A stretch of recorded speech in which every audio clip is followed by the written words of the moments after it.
एक जुलाहा और एक ब्राह्मण की आपस में गहरी मित्रता थी। दोनों वैष्णव थे और आपसी बैठक में केवल हरि कथा, हरि गुणगान करते।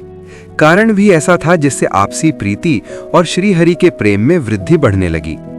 इन दोनों को श्री जगन्नाथ जी में प्रगाढ़ निष्ठा थी। एक बार ब्राह्मण ने जुलाहे से कहा कि भैया, मैं तो पूरी धाम जगन्नाथ जी के दर्शन के लिए जा रहा हूं। यदि तुम भी चलो तो यात्रा का आनंद बढ़ जाएगा। जुलाहे ने विचार किया कि मैं तो शूद्र हूं, यदि भगवान के किसी सेवक से स्पर्श हो गया तो अपराध बन जाएगा।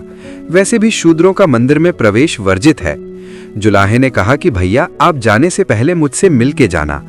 ब्राह्मण ने कहा कि वो 7वें दिन जाएगा। 7वें दिन ब्राह्मण जुलाहे से मिलने आया तो जुलाहे ने एक टोकरी आम ब्राह्मण को दिए और कहा, भैया, मैं तो शूद्र हूँ, मेरा मंदिर में प्रवेश उचित नहीं है। आम भी मेरे हैं, उनका भी मंदिर में प्रवेश उचित नहीं है। अतः तुम सिंह द्वार पर खड़े होकर कहना, ठाकुर, ये जुलाहा के आम है, खाना हो तो खाओ, नहीं तो फेंक दो। ब्राह्मण सिंह द्वार के पास जाकर एक आम उठाया और बोला कि ठाकुर, ये जुलाहा के आम है, खाना हो तो खाओ, नहीं तो फेंक दो। आम गायब हो गया। दूसरा आम लेकर फिर यही कहा, वो आम भी गायब हो गया। ये क्रिया ब्राह्मण दोहराता गया, आम भी गायब होते गए। सैनिकों ने उसकी क्रिया देखकर उसे बंदी बनाकर राजा के पास ले आए। राजा ने उसका अपराध पूछा। सैनिकों ने बताया कि ये जादू से आम गायब करके रास्ता जाम कर रहा था। राजा ने ब्राह्मण से सच्चाई पूछी तो ब्राह्मण ने मित्र जुलाहे की सारी बात बता दी। राजा ने आदेश दिया कि मुख्य पुजारी जी को सारी बात बताई जाए, तब न्याय होगा। सेवकों ने पुजारी जी को सारी बात बताकर राज दरबार में उपस्थिति के लिए प्रार्थना की। पुजारी जी बोले, ठाकुर जी के कपाट खोल कर आता हूं। पुजारी जी ने जैसे ही मंदिर के कपाट खोले तो देखा एक तरफ आम की गुठली और दूसरी तरफ आम के छिलके पड़े थे। ये दृश्य देखकर मुख्य पुजारी जी स्तब्ध रह गए। उनकी आंखों से आंसू बहने लगे। वे तुरंत दौड़कर राज दरबार पहुंचे और राजा से बोले, महाराज, ये कोई जादू नहीं है, ये तो श्री जगन्नाथ जी की लीला है। ठाकुर ने स्वयं जुलाहे के आम स्वीकार किए हैं।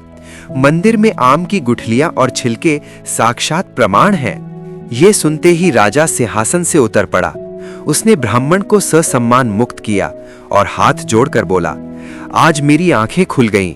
भगवान के लिए न कोई ऊंच नीच है, न जाति पात। उन्हें तो केवल सच्चा प्रेम चाहिए। राजा स्वयं जुलाहे को राजमहल बुलाने गया।